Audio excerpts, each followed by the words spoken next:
now we're kind of producing this into a real thing here. So I guess first off, we gotta, if we're gonna start with MLB here, we congratulations to the Dodgers, huh?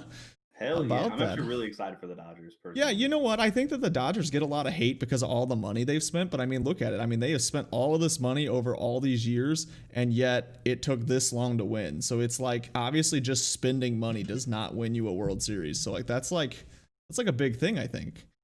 Yeah, and you can clearly see that by the Pirates making the postseason like 3 years in a row in the middle of the 2000, the middle of 2010s, and and the Royals winning a series, the continued success of the Rays in Oakland every single year, and Miami spent all this money and were terrible, and then they traded all those guys, and now they're good, and they spent $0. So Yeah, I think that there's been a Stanton lot. was making more than their whole roster. Yeah, absolutely. I think that that's one of those things that like people look back to those late 90s, early 2000 Yankees dynasty, that everybody knows about and everyone thinks, "Man, they just spent a bunch of money and that's why they were as good as they were." But really if you look at those teams, they had a core of their own talent and then spent money to support that talent they had. And so the Dodgers started that whole process by buying everybody that was available and they weren't any good.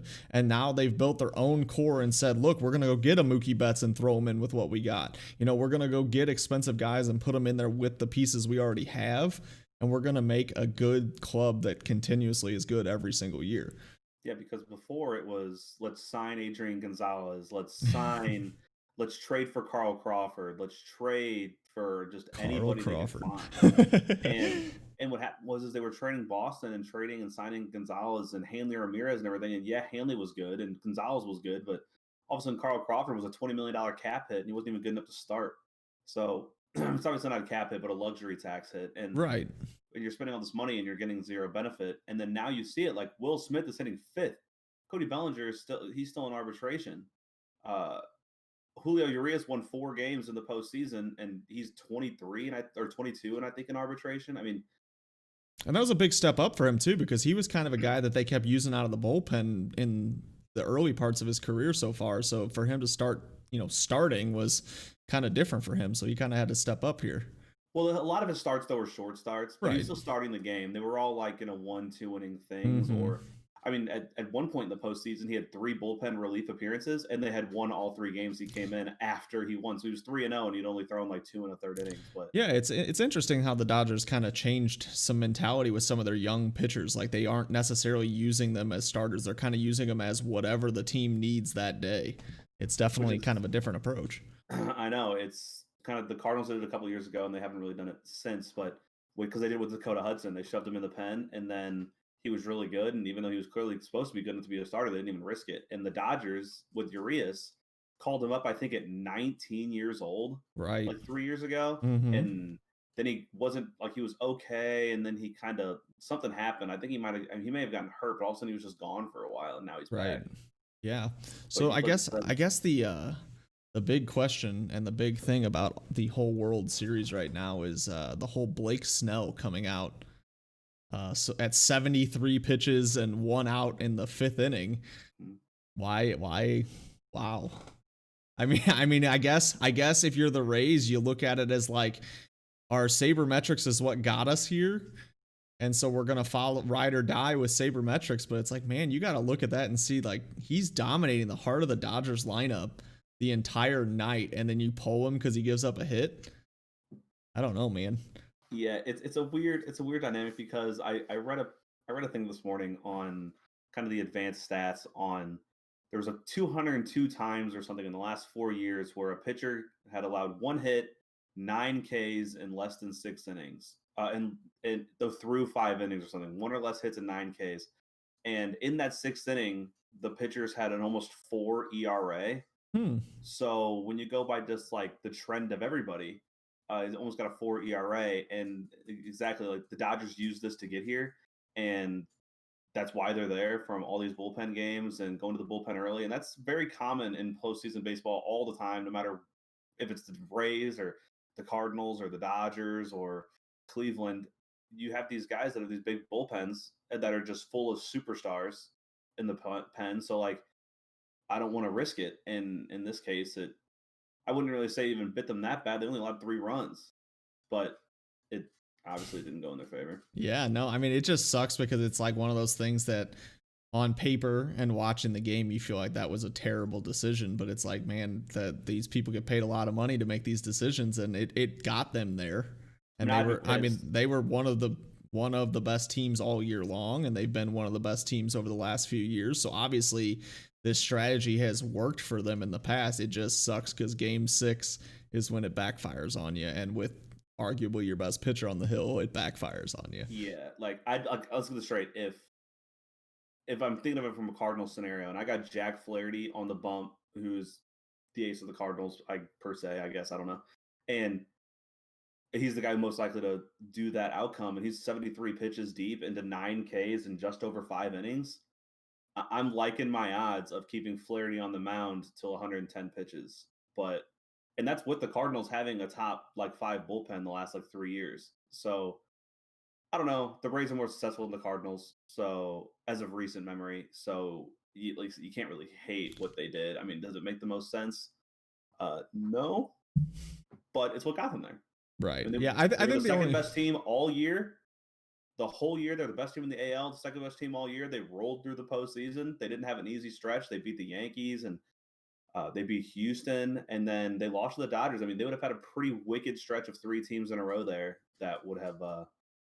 Yeah, I think the tough part is for me is if I'm pulling him in that situation, I feel like I would have needed to seen something that like made me feel like he wasn't gonna have a good inning. But I believe the first out was like a pop out to short, and then the hit was kind of just a bloop to center. Like to me, if they would have killed both those pitches, I could see myself saying, they're starting to hit him. But man, I mean, neither one was very hard contact, and it makes me wonder, if you leave him in, what happens. But I mean, that's always hindsight's 2020. They say that.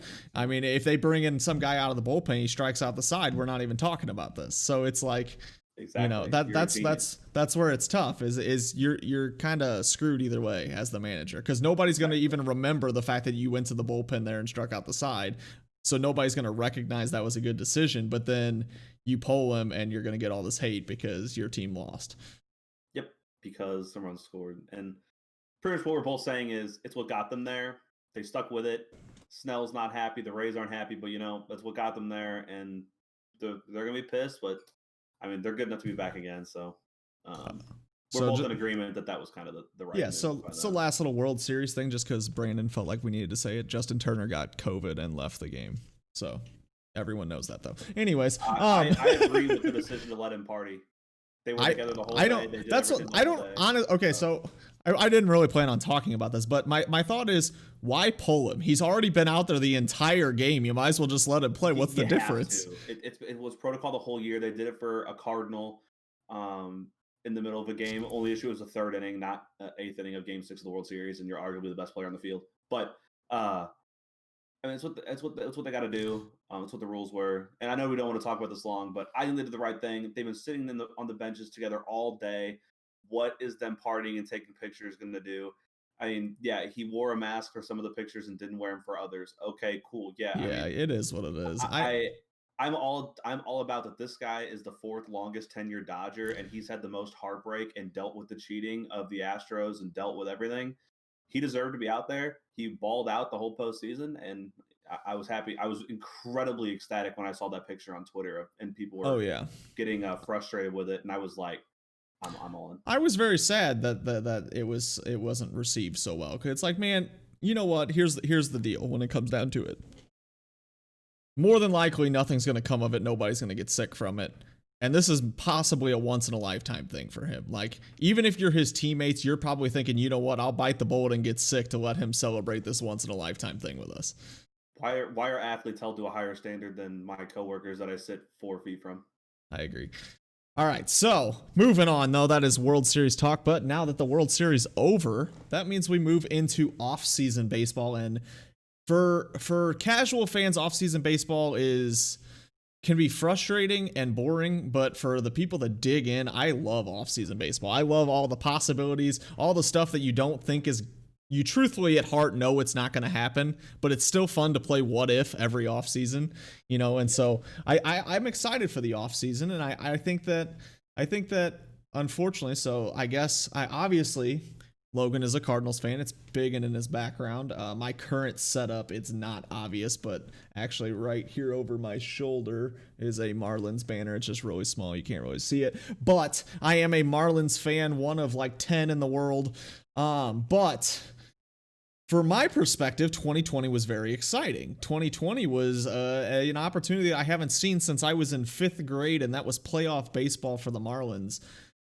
So, I mean, getting into the season, I mean, I'm very excited. I think looking at the season with it being 60 games, the Marlins definitely fell off from their hot start. Their hot start was huge for them, but there was a lot of positive watching them play. Like it was different. In the years past when I watched Marlins games, they weren't even like competitive. Like they're not even taking competitive at bats. They're not like this year, their guys were up there battling. Even guys batting like 210, 220 are seeing pitches. They're getting 6-7 pitches in at bat. You can see that the mindset has changed there. And then just these young arms, man, they're exciting. They've got some good young players that are fun to watch. They remind me this year reminded me of one of the years of the St. Louis, like the last like couple years of the St. Louis Rams, which I know is not a good comparison overall, but it was like watching the Rams every year lose games by 25 points, and then all of a sudden they got a new coach and they drafted a couple guys, and all of a sudden I could watch second half of football games. I mean, I didn't watch a second half of a football game, I felt like, for 6 years because the Rams were losing by 25 points at the half. So all of a sudden you're staying competitive and in it. And yeah, I mean, the hot start saved them, but that's every team. I mean, not everyone's the Dodgers or the Rays. I mean, the Right. Cardinals won 9 in a row and they finished 1 or 2 over 500. So, and they played 2 less games than everybody else. I mean, they would have made the playoffs, but it would have been like, what seed are they? But, and their payroll is triple the Marlins, or like 5 times the Marlins. And so, Yeah, what I'm saying is it's different. Just the same thing it was, even though the Rams wound up still only being garbage. So hopefully the Marlins pick it up better than the Rams did. Is the Rams would still go 5-11 every year, but they were watchable. And now the Marlins, unlike the last 3 years, are a watchable baseball team. I agree, and that's to see Alcantara. And that's what's for me as a true Marlins fan and not a bandwagon fan, was it was just fun to watch players develop and see success. Even some of the players that didn't have success all year long, like a Trevor Rogers. That guy had like the most or second most strikeouts in the first 2 or 3 starts for a Marlins pitcher, which at a young age, the Marlins have had a lot of young pitchers that are really, really good throughout their franchise. Even though it's been a short-term franchise, they've had some really good young pitchers. So to even be in a list of that many strikeouts, and he wasn't even like a headline pitcher for them. So it was kind of cool to see that they have options. Do I think if it was a full season they would have been as successful? I don't think so. I think in general, young teams throughout baseball have shown that 162 games is really hard for young pitchers and young players to play the whole season and be consistent and win. But if you can put together a team that at least when they're playing is interesting to watch, that's a win for me. Some interesting things that I found out today. I did a little bit of reading before we recorded today, and I found out that the Marlins have a new TV contract going into play next year that's going to get them $50 million, where their old one was less than 20. So, I mean, they're going to more than double some available money there. So that, I don't see them making any big splashes in the offseason, but I think that money is good for locking up some of these guys that are showing they're going to be good down the road. And as long as we don't use it stupidly, we'll have that money available to keep this team, at least the parts that seem to be working together, and then kind of build around it like we said some of the other teams that have seen success do. Is there an attempted payroll for the Marlins? Like, I have not looked. Like I don't know if there's. I don't think Jeter has really made a statement at all. Like I think he's kept that incredibly quiet. Like what his max ever payroll will be. Like I'm intrigued by that though. I'm intrigued by. I wonder if in a rebuilding low fan base team, I wonder if keeping that a secret is probably a good thing, because like if you go out and say, oh, this is our max payroll ever, and people are like, oh, that's kind of lowball, like they may never be interested because they may Well, feel like that's no it. team ever really says it, but you just like Right. right now the Marlins are at like a record low in spending. Um, Rob Manfred last offseason sent a memo to the Marlins, Pirates, and Oakland saying spend some damn money or we'll try to figure something out. Right. Which was hilarious to me, especially to Oakland because Oakland wins baseball games, but I understand what he's saying. And honestly, the Um, Pirates wouldn't be bad. They kind of missed. Like they had some they young blew it. players that just missed.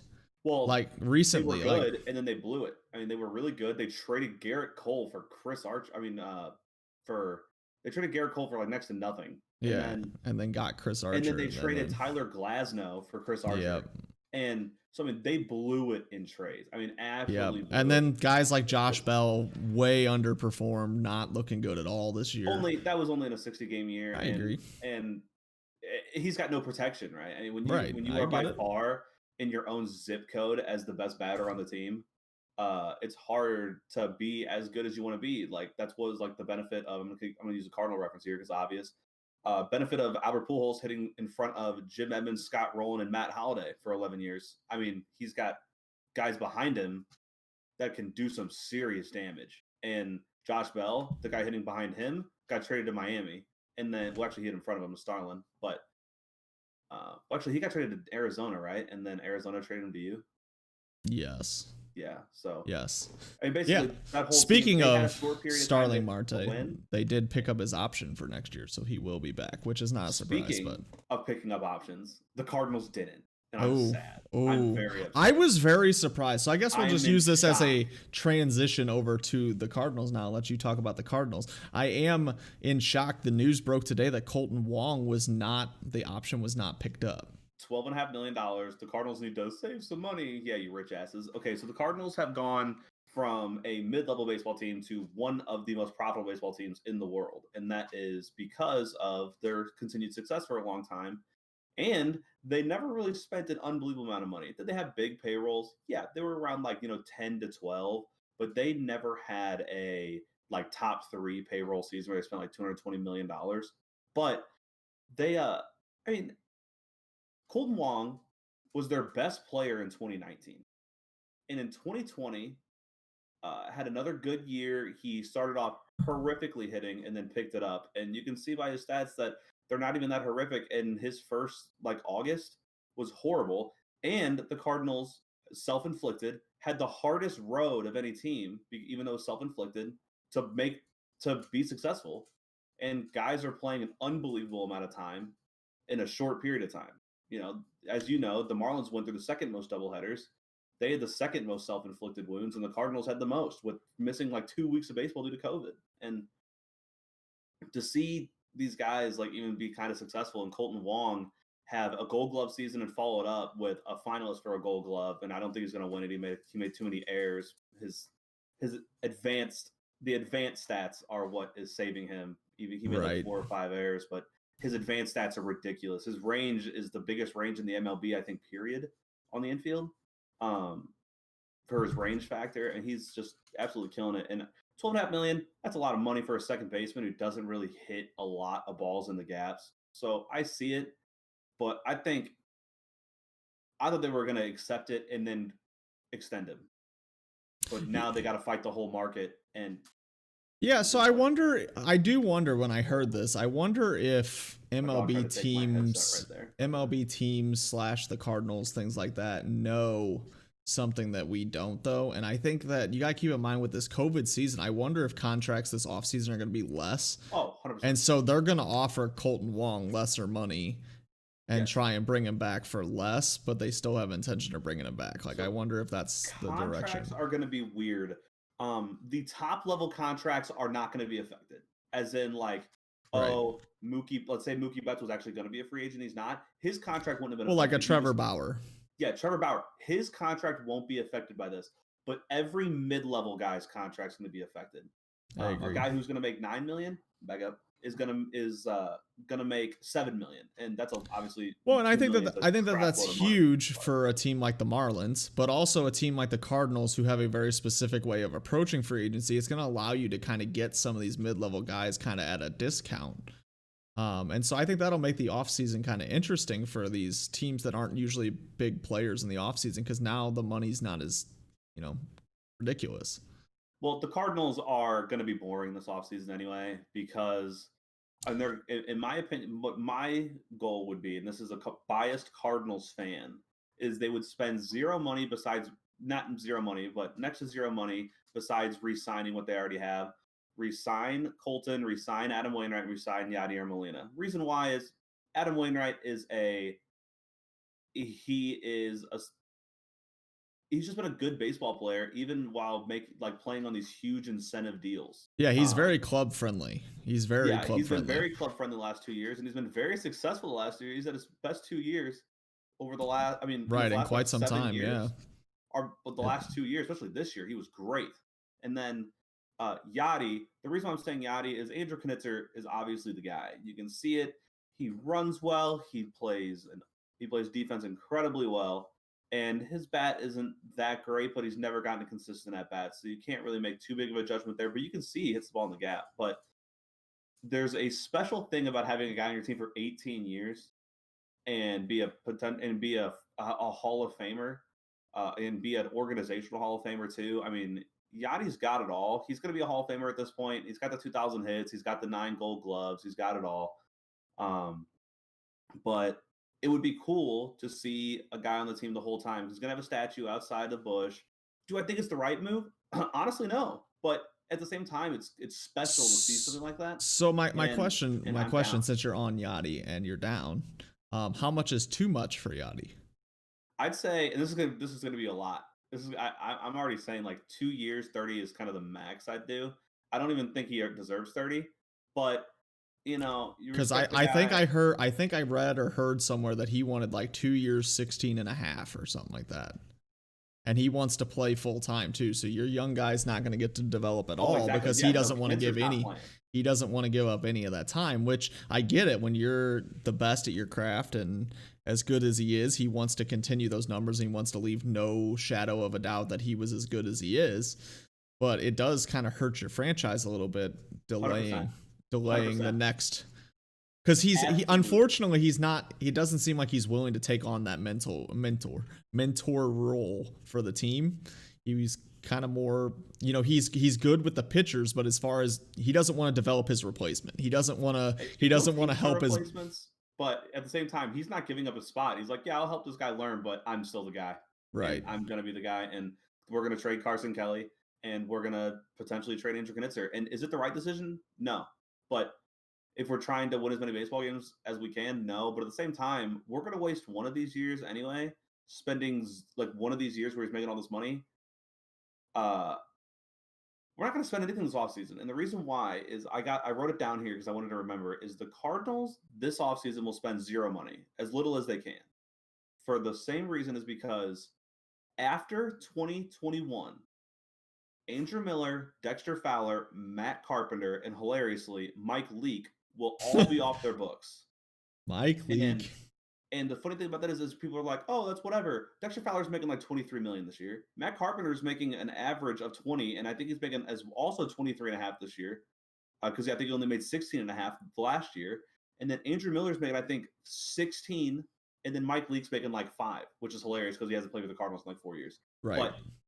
And so what I'm saying is that's like $60 million. Yeah, It's like 65. That's big boy money there. And that's up to a bunch of guys who are near non-factors. Matt Carpenter's a non-factor right now. The Cardinals had a great contract with him, and then they added these 2 years for whatever reason. I don't know. And that's coming from the biggest Matt Carpenter fanboy. I got a Matt Carpenter picture right there on my wall. I love Matt Carpenter, but wasn't the right contract. Dexter Fowler was good last year. I'll give it to him, but that's a lot of money for someone who's okay.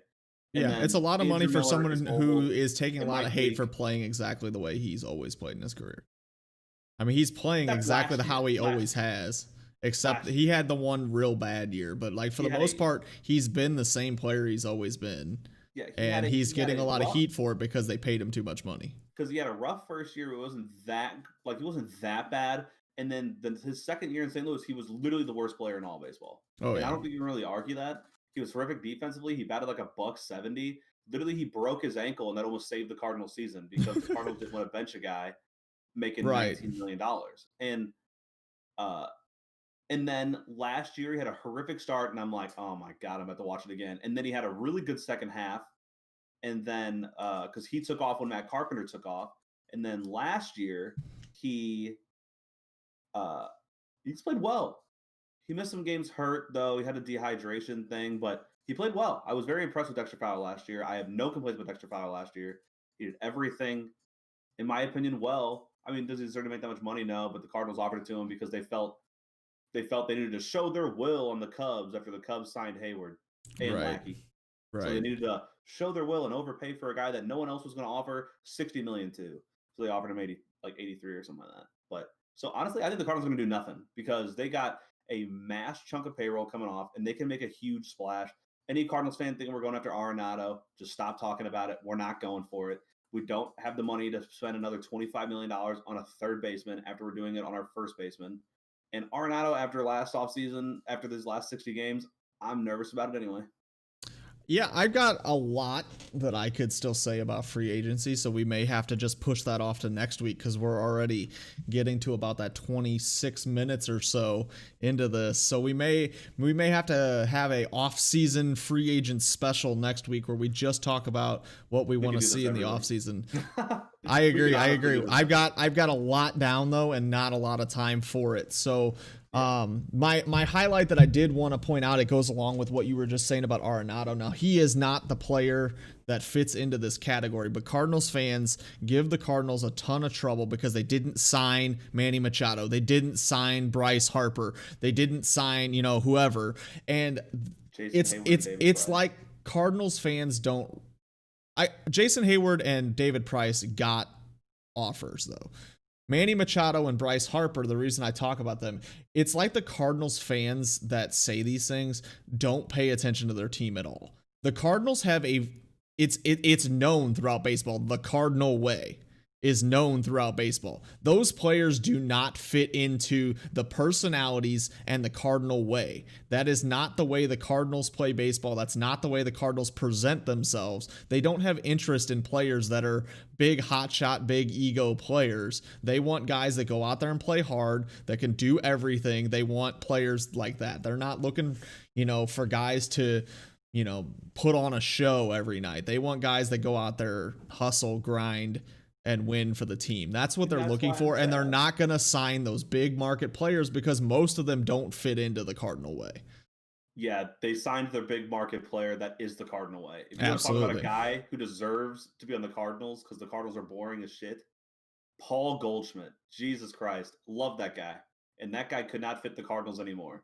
I've got some suggestions for the Cardinals for next year, but I'll save it for next week.